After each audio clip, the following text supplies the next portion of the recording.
Welcome. I'm Steph, an intuitive hypnotist from Quebec, Canada. I'm Julie, a past life regression hypnotist and Reiki healer from Wisconsin. And together, we are the Soulful Mystics.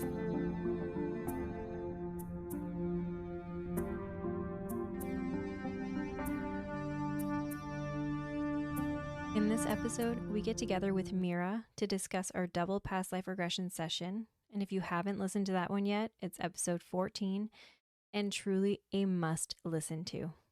All right, let's get to it. Hey. Hello. Hello. Shall we talk about the PLR? Yes. Some questions for you guys, but do y'all have questions specifically that y'all wanted to talk about? The only question I really had for you, Mira, if you could talk about your process for facilitating and then also maybe touch on the emotions that you were feeling too, and like how that affected you as well. Yeah. So actually doing this, I didn't really know how I was going to approach it until I started writing the script. I don't know. I didn't really think about it too much. I just kind of was like, well, I'll start with Steph and then I'll just kind of go back and forth and just see what unfolds. But it was primarily like in our training, Sarah and Gina talked so much about just following our intuition in these sessions and just getting that help from our guides and our higher self in terms of knowing what kind of questions to ask. So that's what I did actually before the session. I pulled some cards, I just got centered, and I connected with my higher self. And then I tried to connect also with Julie, your higher self, and Steph's, and just kind of ask for guidance. And I feel like that's like a huge part of it, is because you're not doing this on your own. You're getting that divine support. And that is really the key, I feel like, to a great session. So that's kind of how I prepared. I love that. Yeah. And do you ever use Reiki during the session, or is that something that you've been incorporating? I'm always calling it in. So it's always there during like an energetic healing. If somebody's removing a block and then filling that back up with love and light or whatever it is that they want to fill it back up with, then I'll use Reiki, especially if it seems like they're having a hard time removing the block. Yeah, that's pretty cool.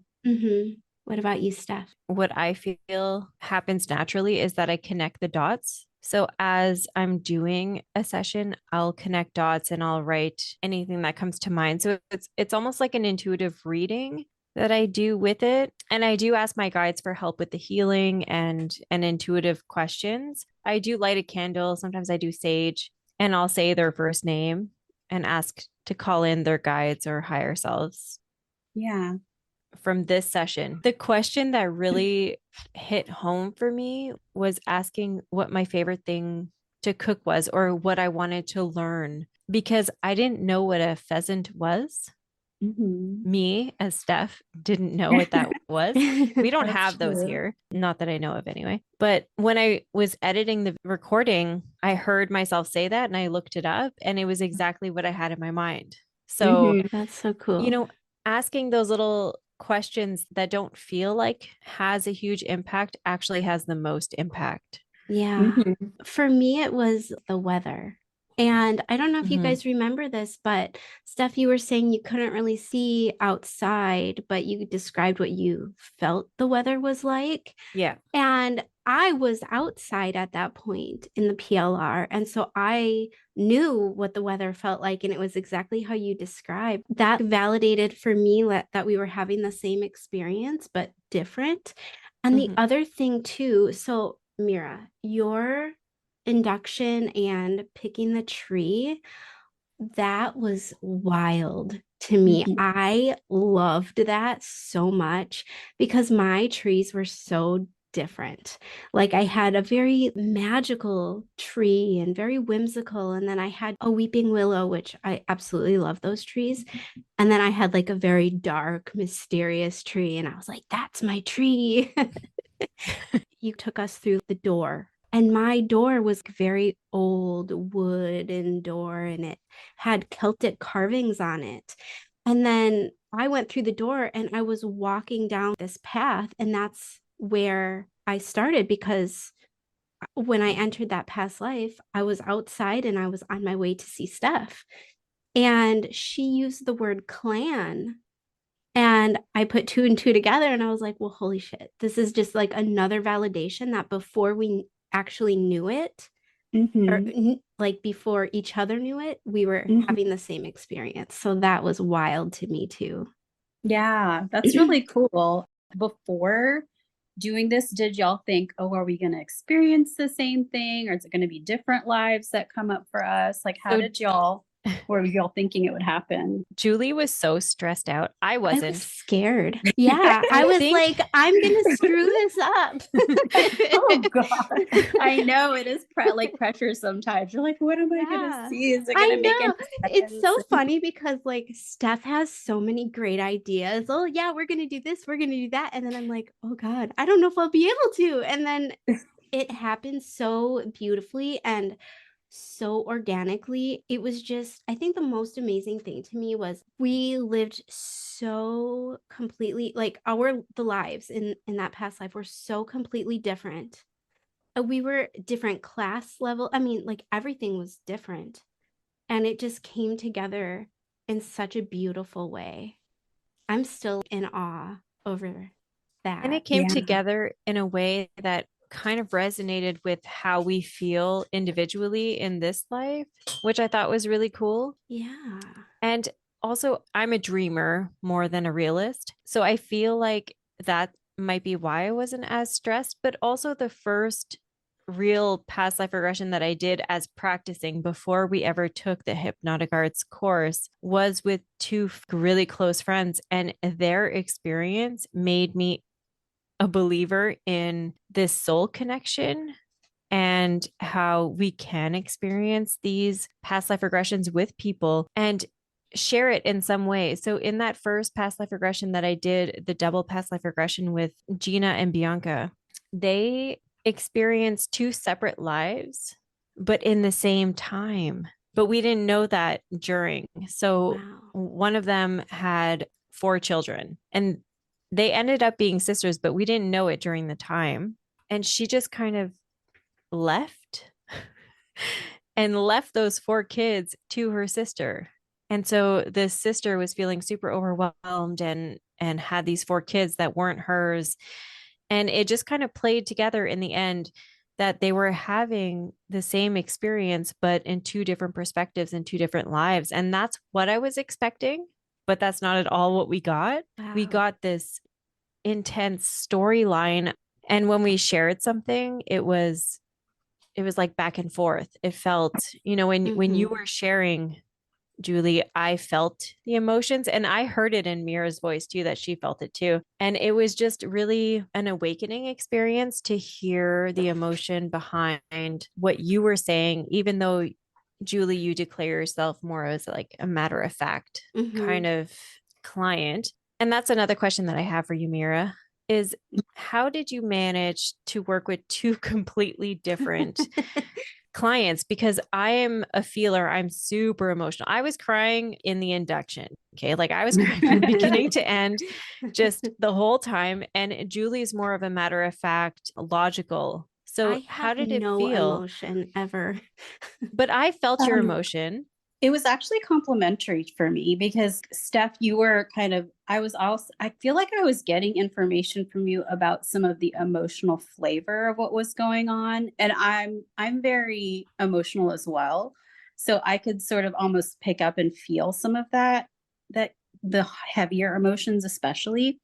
And then Julie, I feel like just has a very grounded, warm presence. Aw. And that was almost soothing to me, you know? Me So like Wow. too. yeah. Thank So you. yeah, so I feel like between the three of us, it was just kind of like this beautiful, energetic dance. We were kind of holding the fort down together, you know? I mean, I was part of a process. That's how it really felt. Yeah. The way Mira puts things together, it's So just so, beautiful. and it has a lot to do with your music. And I don't know, like just the way that a song has a beginning, a chorus, and an end kind of thing is the way that you describe things. And it just makes so much sense to me as an emotional person, and I know for Julie as well as like a logical person, that you feel those things. And yeah, Julie is very grounding as well. But in your facilitating, anytime you would speak, I felt more grounded because I do have a tendency to float and to experience like really deep emotional stuff. But to have a facilitator that is very grounded, it would bring me back. And then also with Julie there as well to like rein it in and Mhm. express how you experience this. And it's interesting that we have that balance between you two, but also I am often a very emotional, like my emotions are wild from day to day. It's feel like they just go up and down and up and down. But when I was facilitating and I was able to tap into that moment, almost like I was channeling my higher self. So I wasn't my human self completely. I mean, there were aspects of me there, but I feel like sometimes when you're doing what you're called to do, all of the past knowledge that you have gained from like past lives and your soul's experience, they do kind of come together and help you. And yeah, it is like musically, I do think a past life regression and these types of sessions can be like a piece of music because you kind of build up the energy, really is like reading energy, like reading music. So I love that you brought that up, Steph, because I can see that and like the way that we do this kind of work. Okay, for anyone listening, you need to check out Mira's sound bath, and we're going to put all the information in the show notes, but I feel it so deeply and emotionally that it like makes me want to cry now, just remembering how I felt when I listened to it. And it just shows how powerful music is. Mhm. And when somebody is in tune with their emotions and has that gift to make music, because I do not have that gift, but it really does leave a mark. And even with like our intro and closing of the podcast, anytime I hear it, it like makes me feel certain things. And I've heard from a couple of people who listen to it that they feel the same way and that it does get stuck in their mind whenever they feel like they need that grounding yet spiritual feeling. And I do think that that's a huge gift. Oh, thanks, you guys. That's Yeah, so the music sweet. thing is something I'm definitely trying to produce more for people. But yeah, like even when I listen to my voice in that sound bath, my voice is like I'm actually technically a soprano, but I do feel like when I feel lower, I do feel some of those more earthy, mothering tones come out. And I feel like in that sound bath, that's sort of what happened because I was going in the lower part of my voice. And it really was about the whole topic about it was letting go of difficult emotions. And Mm. so, kind of channeling that kind of nurturing space for that process. I know we've gone through this crazy eclipse and stuff in Scorpio and all the crazy emotions that can happen when you have an eclipse in a water sign and all that stuff. And I was so going through all that, and so that's kind of why I created the sound bath. And I'm really glad that you liked it, Steph. That makes me happy. Aw, I haven't listened to it yet, but I'm going to definitely. And the Yeah. reason she hasn't is because she knows that she's going to feel all the feels. You guys know I had a rough go over the last few weeks, but there were some times where it literally felt like I needed to cry, but I couldn't. So I need something to help me cry. And now you know where to go. And now I know right where to go because that's the thing. Like, I will cry if I'm like laughing hysterically, or if I see somebody crying, then I will cry. But otherwise, if it's not induced like that, I'm not that emotional, I guess. And that's okay. But Mhm. I do feel like because I am very emotional. Like, people have told me a Mhm. little too emotional, but who cares what they think?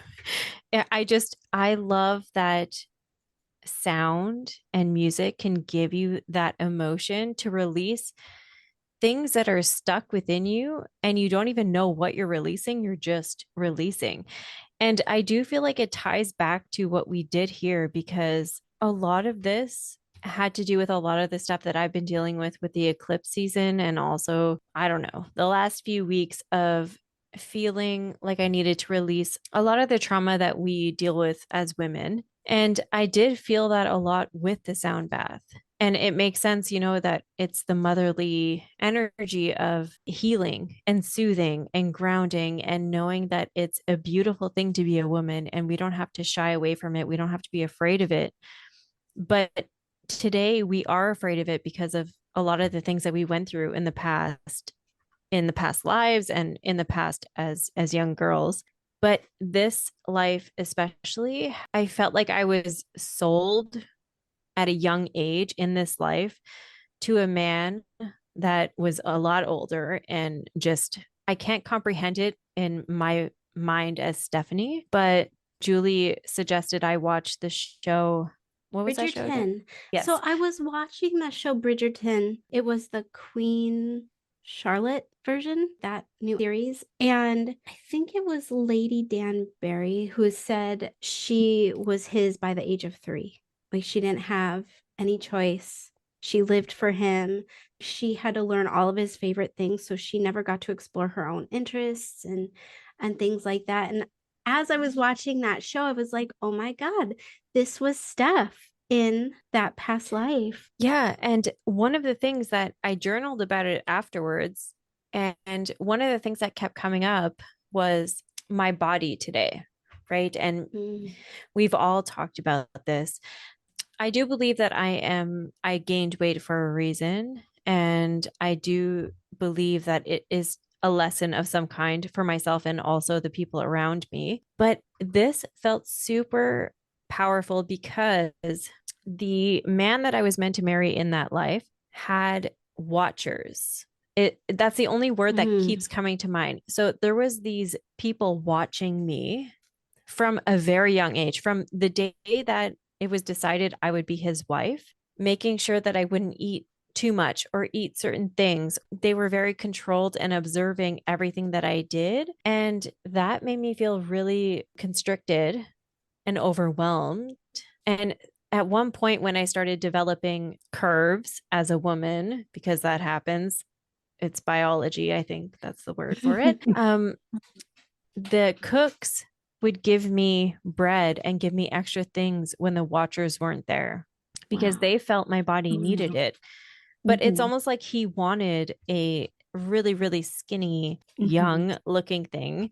And it was a lot. And that's why I really took to the helpers, right? Like the cooks and the maids and the people who showed me kindness around the castle, because they really felt like they loved me more than my parent. I don't even know who my parents were. I don't even know if they were my real parents. They did not feel like it, but it was a really different life than I've lived in all the other past life regressions that I've done. It's time women move from being viewed like that, because we're so much more powerful. Like I just did a shadow session with somebody, and the whole time it was how powerful women actually are. And it's not even about men and women. It's just about growing up. We needed that instinct and that intuition to keep us safe. And I know, there's 3 of us here today. We can probably all tell a story about how we use that intuition to keep us safe in this life today. And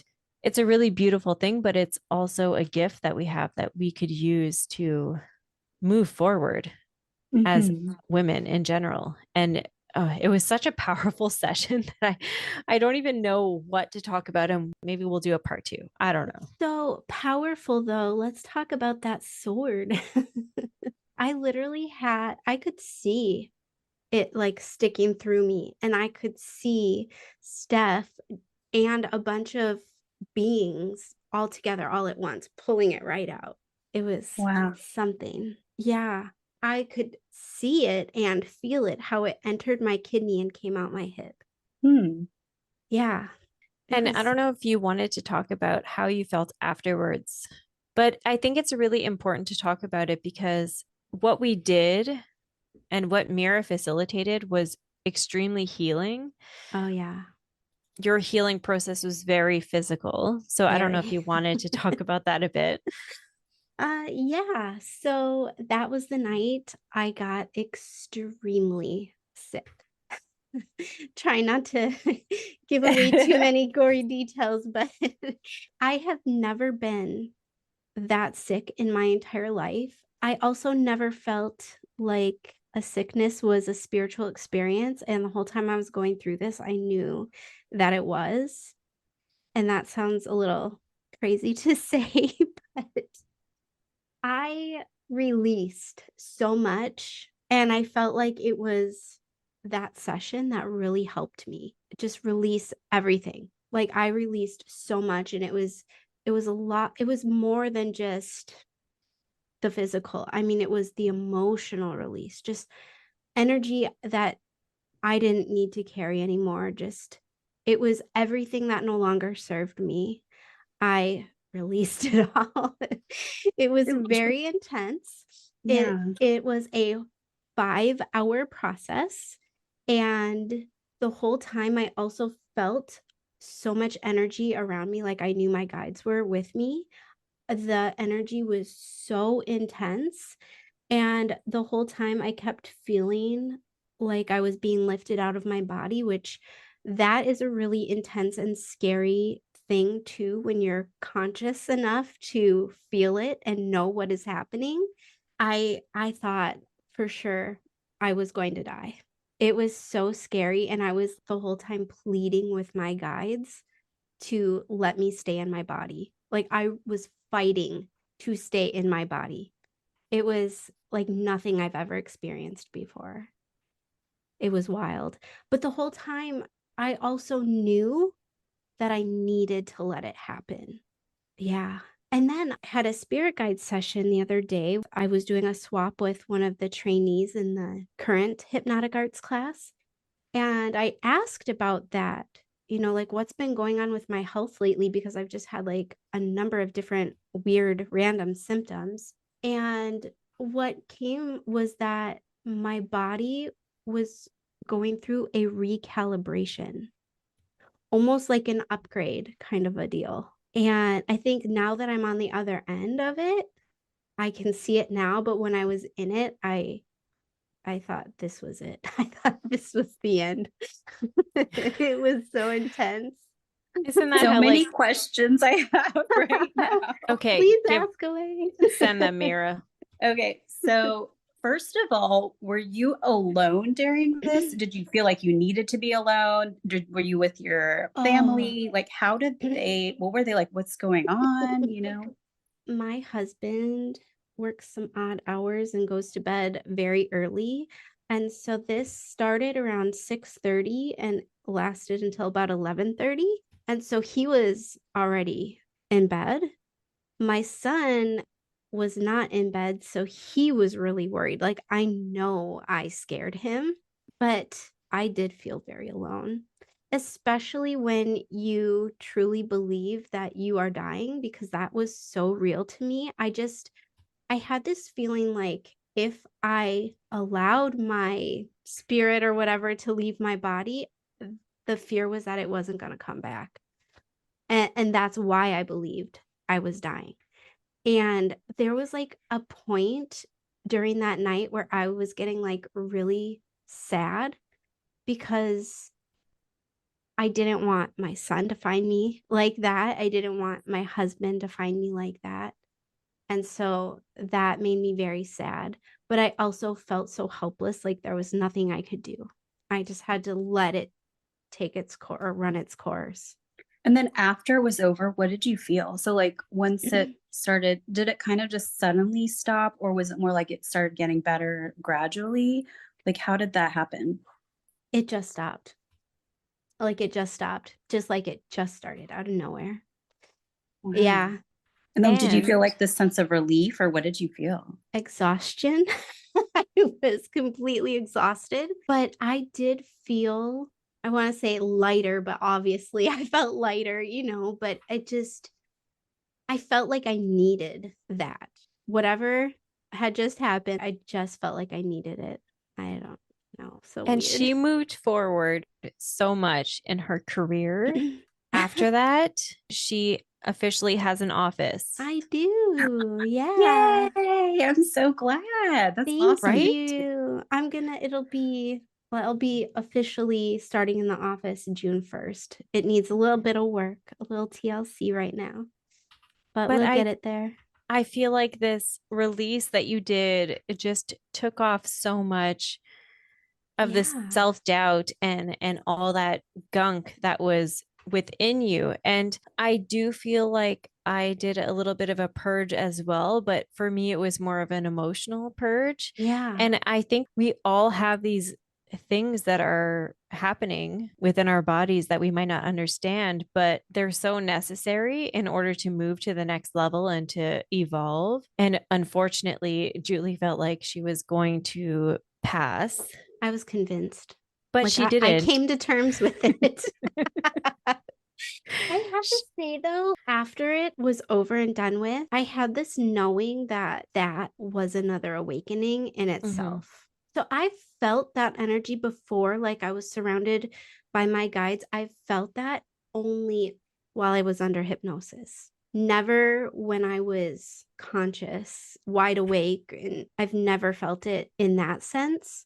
And so that was an experience all of its own, just feeling that intense energy. And it was good. It was really good, beautiful energy at such a really rough time that I was going through. But yeah.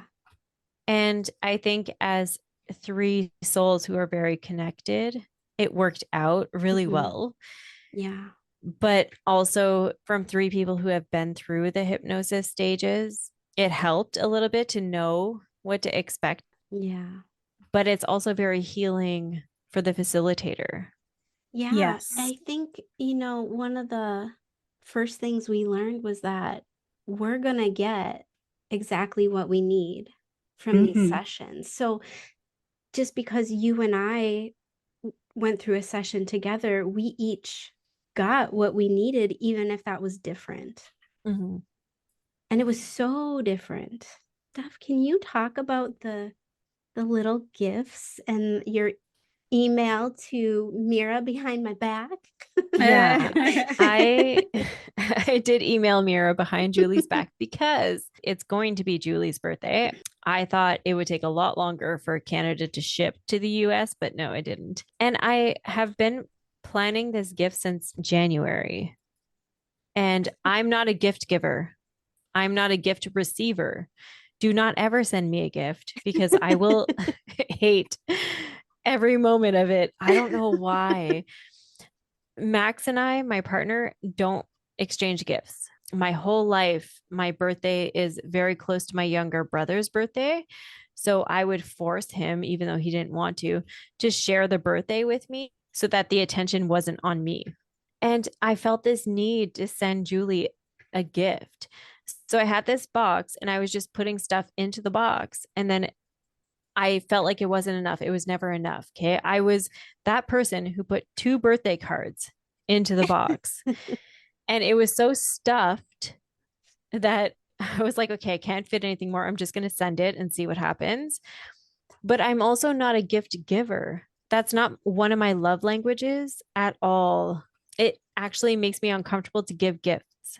But in this past life regression, Julie mentioned that I had given her gifts, little gifts here and there that she would have to hide. And I related to that right away. I think I started laughing, like giggling, but crying during the past life regression because I was like, oh, that is why I felt like nothing was enough because I was giving her royalty gifts that meant really nothing, but in the time it meant something. And in this life, I was, why does it matter so much? And so after the session, I had emailed Mira saying, okay, just one observation that I have to tell someone, but I don't want to tell Julie because her package is in the mail. And I wanted it to be a surprise, or I didn't really know how to explain it. I don't know. It's almost embarrassing when someone opens a gift that you gave them, for me anyway. But yeah, I think that that had a lot to do with this past life regression that we did. And I feel like it had to happen because that was the validation that we needed or that I needed. It was really enlightening when you said that because I wouldn't have said it even though I saw it happening. Isn't that something? And they were beautiful gifts too. And I really wanted to take like a video of it and post it on our social media, but I knew you wouldn't like that, so I didn't do it. Oh, thank you. Oh, I want you to do it. I Sorry, know. Steph. Maybe if I can figure out how to block stuff next time. Yeah. One thing that I'm remembering, so after the regression, we had like our own little conversation afterwards. And Mira, you asked me if I felt like I was a guide for Steph because I took so many risks. I knew the dangers of sneaking her out and all that. But for me, it just felt like this is what I have to do. I have to protect her, I have to keep her safe. And so, but as I was in it, as I was in that past life, that idea of me being her guide never, it like never came to my mind, but it made so much sense. Like a guide in a sense, you know, just how I felt like this was my duty to get her out and take care of her and teach her things, teach her how to garden and cook and do all these things that she had no idea how to do. And then the whole sword thing, it was like a lot of the guilt that I felt because of the way things ended. And I wasn't able to protect her in the end. Yeah, I was going to ask you guys about that because you both expressed this feeling of letting each other down. I think maybe that was part of the healing.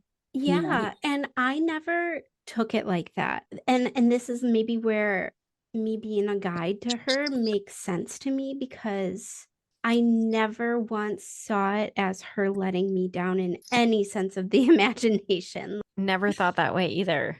Yeah, but for me, it was so real. It was, I don't even know how to put it into words. It was just something I had to do.